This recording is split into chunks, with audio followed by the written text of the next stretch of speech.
Preyo Phonie here.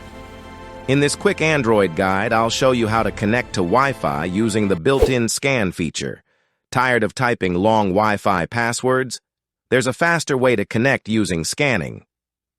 Step 1. Open the Settings app on your Android phone.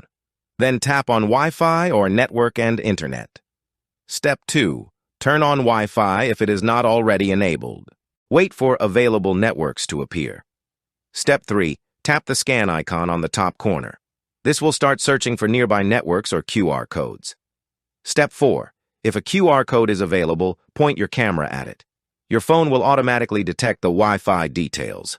Before we continue, subscribe now for more Android tips and hidden smartphone features every week. Step 5. Tap Connect when the network details appear. Your device will join the Wi-Fi automatically.